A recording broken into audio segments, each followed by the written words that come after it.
बिस्मिल्लाहिर्रहमानिर्रहीम। अस्सलाम वालेकुम। आप उसामा गाजी यूट्यूब चैनल देख रहे हैं।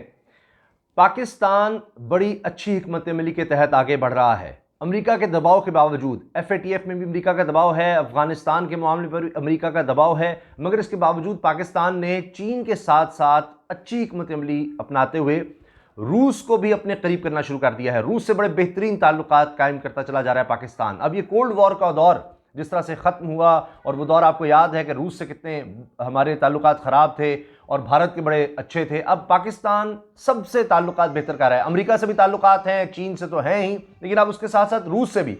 तो अमेरिका के दबाव में पाकिस्तान नहीं आ रहा, पाकिस्तान के पास और ऑप्शंस मौजूद हैं इसलिए। लेकिन सऊदी अरब जो है उसकी सूरत हाल बिल्कुल ही मुख्तलिफ है और सऊदी अरब इस वक्त बहुत ज़्यादा दबाव में है। और BBC की हालिया रिपोर्ट कई राज बता रही है।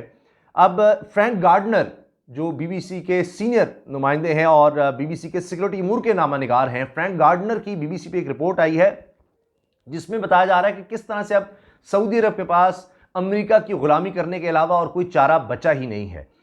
लेकिन साथ अमेरिका के लिए भी कुछ खतरात हैं और अमेरिका जो सोच रहा है कि मोहम्मद बिन सलमान के बगैर वो मामला को चला लेगा, उसके हवाले से भी इन्होंने लिखा है। लेकिन ख़ास बात यही है कि अब सऊदी अरब क्या करेगा, उसके पास क्या ऑप्शन बाकी हैं। अब तो उसको हर बात अमेरिका की माननी पड़ेगी और मान भी वो रहा है। अब देखिए कि कितनी बड़ी स्टेटमेंट आ गई है अमेरिकी सदर जो बाइडन की, कि वो कह रहे हैं कि ईरान से जौहरी मुआहदा जो हुआ था उस पर हम दोबारा जाने का देख रहे हैं, उसमें दोबारा जाने का सोच रहे हैं। तो उस तरफ भी मामला बढ़ रहे हैं।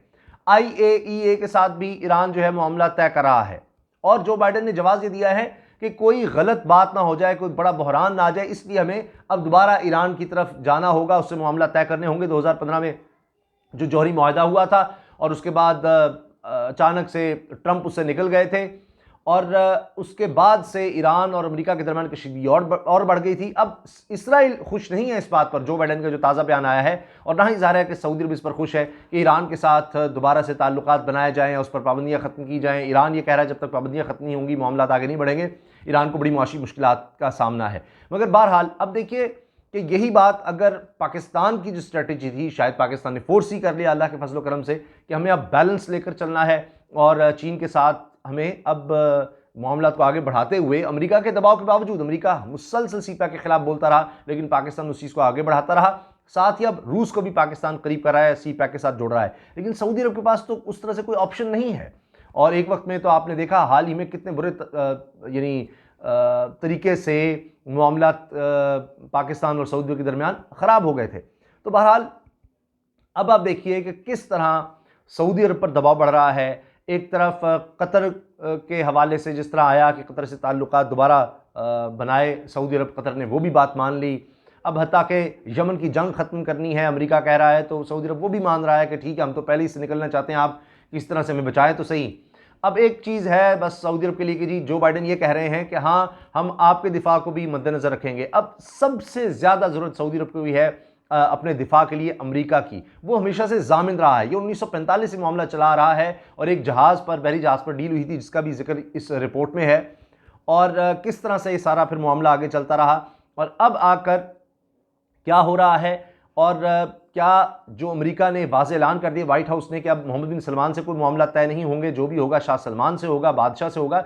लेकिन उनकी उम्र तकरीबन 85 साल बताई जाती है, उनकी सेहत भी ठीक नहीं रहती, तो वो किस तरह से मामला चलाएंगे। और अब वो अपने आप को मामला से दूर भी रखते हैं, हुकूमती मामला से। तो मोहम्मद बिन सलमान सबको पता है, MBS के नाम से मशहूर है, वही सब चीज़ें चलाते हैं और तमाम इख्तियारात का महवर मोहम्मद बिन सलमान है। उनकी जितनी मुसल्लह फ़ौज हैं वो हों, इसके अलावा वजारत दाखिला हो, नेशनल गार्ड हो, वो सब मोहम्मद बिन सलमान के अंडर आते हैं। और इन्होंने 2017 में बड़ी चालाकी से, BBC की रिपोर्ट कह रही है कि बड़ी चालाकी से मोहम्मद बिन नाइफ को, उस वक्त के वली अहद को, जिनके अंडर वजारत दाखिला थी, उनको सब चीज़ों से हटा दिया था। और अमेरिका मोहम्मद बिन नाइफ से मामला डील करना चाहता था, अमेरिका को वो बहुत पसंद थे।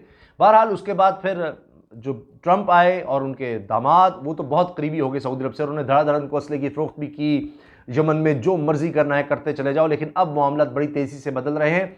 लेकिन सिर्फ सऊदी अरब के लिए एक चीज़ कुछ बेहतर नज़र आती है, वो ये कि 2005 में उस वक्त की वज़ीर ख़ारजा अमेरिका की कॉन्डोलीज़ा राइस ने कहा था कि इस तरह मामला नहीं चलेंगे, यहाँ बादशाह को आप ख़त्म करें, यहाँ इलेक्शंस करवाएं, जमहूरियत लेकर आएँ। तो सऊदी अरब ने एक बस ऐसे ही दिखाने के लिए बल्दियाती इलेक्शन करवा दिए थे उस वक्त, और उसमें बहुत ही क़दामत पसंद, मगरिब के ख़िलाफ़ सोच रखने वाले लोग उभर कर सामने आ गए थे, या कहें लाए गए थे, जो भी है। उसका जिक्र भी इस रिपोर्ट में है। तो उसके बाद अमेरिका को और ज़्यादा परेशानी होगी कि ये तो इंतहा पसंदी बढ़ रही है शायद इसके बाद सऊदी अरब में, क्योंकि 2001 में जब 9/11 हुआ उसके बाद भी सऊदी अरब पर कुछ मुख्तलिफ किस्म का दबाव आया था। तो बहरहाल अब वो दिन चले गए हैं जब सऊदी अरब कोई दबाव डाल सकता था अमेरिका पे ऑयल की वजह से। अब तो अमेरिका को उस तरह ऑयल की ज़रूरत ही नहीं है सऊदी अरब के, तो अब अमेरिका की ही माननी पड़ेगी। और ये सारी तफसील इसमें रिपोर्ट में मौजूद है। और इसमें सबसे जो बड़ी चीज़ है कि क्यों इतना मजबूर है सऊदी अरब, अब इसलिए किसी और से ले ले, कुछ चीज़ें और जगहों से भी ले सकता है अपने दिफा के लिए, लेकिन मसला ये है कि सबसे अहम चीज़ है कि 5वां बहरी बेड़ा अमेरिका का वो खलीज में मौजूद है, 5वां बहरी बेड़ा, और वो अगर मूव करता है यानी यहां से अमेरिका ले जाता है तो फिर सऊदी अरब को खदशा है कि बड़ी तेज़ी से ईरान इलाके में वो खला को पुर कर लेगा, और फिर जो इजारादारी अमेरिका की है अगर वो ना रही तो फिर सऊदी अरब के लिए बहुत ज़्यादा मसाइल खड़े हो जाएंगे। ये इस चीज़ की बुनियाद है, ये असल वजह है कि क्यों सऊदी अरब को अमेरिका की इतनी ज़्यादा ज़रूरत है कि वो अमेरिका की हर बात मानने को तैयार है। अब इसका जो उन्वान है BBC में, जो उर्दू में ये रिपोर्ट छपी है, उसका उन्वान है क्या सऊदी अरब अमेरिका ताल्लुकात नए अंदाज में ढलने जा रहे हैं। फ्रैंक गार्डनर की है, BBC के सिक्योरिटी अमूर के नामनिगार हैं, और हाल ही में रिपोर्ट छपी है। और अब इस रिपोर्ट में कहा गया है कि रवां हफ्ते अमेरिका की नई इंतजामिया ने एक मरतबा फिर वाज़ेह अंदाज में इशारे दिए कि मशरिक़ वस्ता के हवाले से साबिक़ सदर डोनाल्ड ट्रंप की पॉलिसियों से कैसे वो अपने आप को दूर करेंगे। और वाइट हाउस की प्रेस सेक्रेटरी जिन पास्की ने कहा कि सदर जो बाइडन मशरिक़ वस्ता में अमेरिका के कलीदी इत्तेहादी सऊदी अरब से अमेरिका के ताल्लुकात का असरे नौ जायज़ा लेंगे, दोबारा से ताल्लुकात को देखा जाएगा। सदर ट्रंप ने अपने दामाद जेरेड कुश्नर की वसातत से सऊदी अरब के वली अहद शहजादा मोहम्मद बिन सलमान से करीबी ताल्लुकात उस्तवार कर लिए थे और उनको अमेरिका की तरफ से फ़रोख्त किए गए हथियारों को यमन की जंग में बेदरेग इस्तेमाल की खुली छुट्टी दे दी थी। बज़ाहिर अब ऐसा नजर आ रहा है कि सदर जो बाइडन वली अहद मोहम्मद बिन सलमान की बजाय सऊदी अरब के साथ अपने मामलात बराह रास्त शाह सलमान से बातचीत के जरिए निपटाएंगे। शाह सलमान वली अहद मोहम्मद बिन सलमान के वालिद हैं, उनकी उम्र लगभग 50 बरस है और इनकी सेहत भी अच्छी नहीं है। अब इसके साथ साथ रिपोर्ट में बताया गया है कि अमेरिकी दफ्तर खारजा की जानिब से जारी करदा एक हालिया बयान में कहा गया है कि आइंदा से अमेरिकी पॉलिसी कानून की बालादस्ती और इंसानी हुकूक की पासदारी को तरजीह देने पर मबनी होगी। यानी अब हमारा कानून हमारा, इंसानी हुकूक की सोच हमारी, वही आपको माननी होगी। अब सवाल ये पैदा होता है कि नई अमेरिकी इंतजामिया की ये पॉलिसी में तब्दीली का दोनों मुल्कों पर क्या असर पड़ेगा और अमेरिका और सऊदी अरब को आगे चलकर क्या खतरात पेश आ सकते हैं। यानी दोनों के अलग अलग खतरात हैं, दोनों कहें। हिकमत अमली में तब्दीली, अब इस में ये कहा जा रहा है कि सऊदी अरब के जवां साल वली अहद, जिनको दुनिया MBS के नाम से जानती है, के लिए वाज़े तौर पर इसका यह मतलब होगा कि इनमें मनमानी करने के दिन अब हकीकी तौर पर ख़त्म हो गए हैं। सऊदी अरब को अगर अमेरिका को बतौर अपने दिफाई इत्तेहादी और अपने तहफ़्फ़ुज़ के ज़ामिन के तौर पर रखना है तो इसको अमेरिकी वज़ारत ख़ारजा में सोच की इस तब्दीली से अपने आप को हम आहंग रखने के लिए अपनी पॉलिसी में चंद बुनियादी तब्दीलियाँ करनी होंगी। अब देखिए कि जिनकी फ़ौज कमज़ोर हो, जिनका दिफा कमज़ोर हो, तो वो किसी और की ज़मानत पर चल रहे होते हैं ममालिक। तो दौलत होने के बावजूद, तेल होने के बावजूद फिर क्या हाल होता है कि आपको ज़मानत चाहिए अमेरिका के अपने तहफ़्फ़ुज़ के लिए। यमन में सऊदी अरब की क़यादत में जारी जंग के लिए अब अमेरिका की मज़ीद हिमायत हासिल नहीं होगी। इस पर अपनी पॉलिसी तब्दील करते हुए सऊदी अरब शायद ये कह सकता है कि ठीक है, हम यानी सऊदी अरब तो पहले ही इस जंग को ख़त्म करने का रास्ता ढूंढ रहे थे। अमेरिका चाहता है कतर से सऊदी अरब के ताल्लुकात बेहतर हो, जो कि सऊदी अरब हाल ही में कर चुका है। दोबारा ताल्लुकात 3.5 साल बाद उन्होंने कतर से बहाल कर लिए। अमेरिका के दारुल-हुकूमत से उठने वाली आवाज़ों में सऊदी अरब में कैद इंसानी हुकूक की ख़वातीन कारकुनान की रिहाई के मुतालबे भी शामिल हैं। और गुज़श्ता हफ्ते सऊदी अरब ने इंसानी हुकूक की सबसे सरकर्दा कारकुन लजीन अल हिंदोल को ज़मानत पर रिहा कर दिया है। अब यह भी अमेरिका के दबाव में उन्होंने किया है। इंसानी हुकूक की कारकुन थी और सबसे ज़्यादा वकल थी, इनको बड़ी सज़ा हुई थी, उनको ज़मानत पर रिहा कर दिया सऊदी अरब ने। सऊदी अरब और अमेरिका के ताल्लुकात की जड़ें काफ़ी गहरी हैं। ये दोस्ती के बीज इस तारीख़ी मुलाकात में बोए गए थे।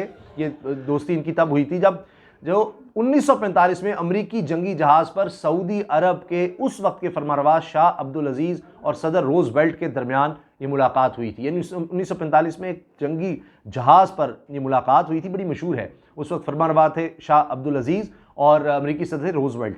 उस मुलाकात के बाद तो फिर बहुत करीबी ताल्लुकात हमेशा से चलते आ रहे हैं, दहाइयों से। गुज़श्ता दहाइयों में ये दोस्ती कई बहरानों से गुजरी है, जिसमें सन 1973 में सऊदी तेल की फ़रोख्त पर पाबंदी, जब सऊदी अरब ने तेल की फ़रोख्त पर पाबंदी लगा दी थी तब। सन 1991 की खलीज जंग के अलावा 11 सितंबर 2001 में अमेरिका पर सऊदी अरब से ताल्लुक़ रखने वाले दहशतगर्दों के हमले भी शामिल हैं। सऊदी अरब के हुक्मरान शायद वाशिंगटन में इक़्तिदार में आने वाली नई इंतजामिया से इतने खुश ना हों, लेकिन वो रातों रात अमेरिका की जगह किसी और कुव्वत से मामला तय नहीं करने वाले। सऊदी हुक्मरानों ने जो बाइडेन को सदर के ओहदे का हलफ उठाने के बाद मुबारकबाद देने में भी कई दिन लगा दिए थे। कई दिन तक मुबारकबाद ही नहीं दी। इतना शौक था कि हमने सारा कुछ ट्रंप पर इन्वेस्ट किया था, अरबों डॉलर के उनके साथ मुआहदे किए थे, ये वो बाइडेन किस तरह जीत गए, तो कई दिन लगा दिए थे, वरना ऐसा होता है कि फौरी तौर पर मुबारकबाद दी जाती है। सऊदी अरब को इस बात का पूरी तरह इदराक है कि अगर खलीज से अमेरिका अपना ताकतवर 5वां बहरी बेड़ा निकाल ले तो फिर इसका दरीना दुश्मन मुल्क ईरान इस खला को पुर करने में देर नहीं लगाएगा और खिते में अपनी बालादस्ती कायम करने की कोशिश करेगा। फिल वक्त जो बाइडेन की इंतजामिया ने सऊदी अरब को यह यकीन दहानी करवाई है कि वो इसको बैरूनी हमलों से महफूज रखने में पूरी मदद करेगा और यह कि अमेरिका हूसी बागियों की तरफ से होने वाले ड्रोन हमलों को नाकाम बनाने में भी ताउन जारी रखेगा। इसलिए आप देख रहे हैं कि उनको बताया जाता है टेक्नोलॉजी अमेरिका की है, तभी ड्रोन हमले ज़्यादातर नाकाम होते हैं। कुछ अभी आपने हाल ही में देखा कि वो एयरपोर्ट पर भी उन्होंने हमला कर दिया था। बहरहाल अब शाह सलमान की तस्वीर लगाकर बीबीसी कहता है जी कि शाह सलमान अब बूढ़े हो चुके हैं और अपनी सेहत की वजह से वो अब अमूर सल्तनत चलाने में इतनी सरगर्मी से हिस्सा नहीं ले सकते। जो बाइडेन की इस पॉलिसी में अमेरिका के लिए भी कुछ खतरात हैं, बीबीसी की रिपोर्ट कह रही है।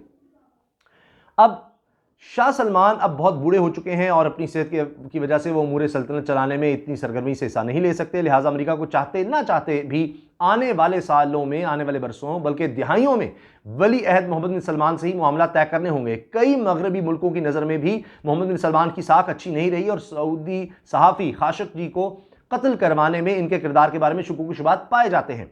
सऊदी अरब के अंदर मोहम्मद बिन सलमान अपनी समाजी इस्लाहात के तनाजुर में काफ़ी मकबूल है और ख़ास तौर पर नौजवान नस्ल में।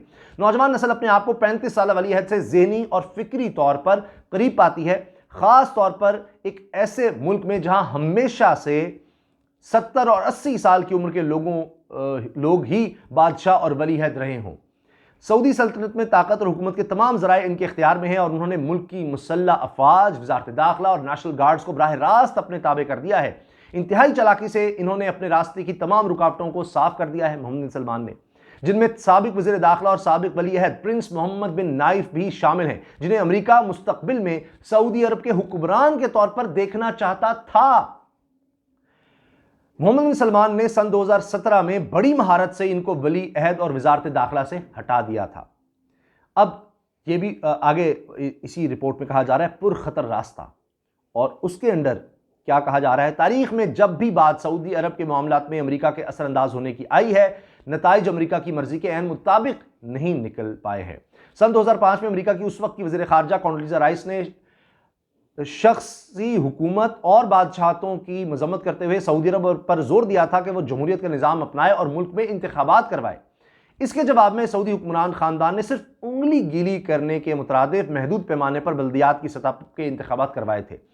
इन मकामी सतह के इंतखाबात के नताइज में इंतहाई क़दामत पसंद, मगरबी मुखालिफ और सख्त गैर मजहबी ख्यालात रखने वालों ने वाज़ेह कामयाबी हासिल की थी।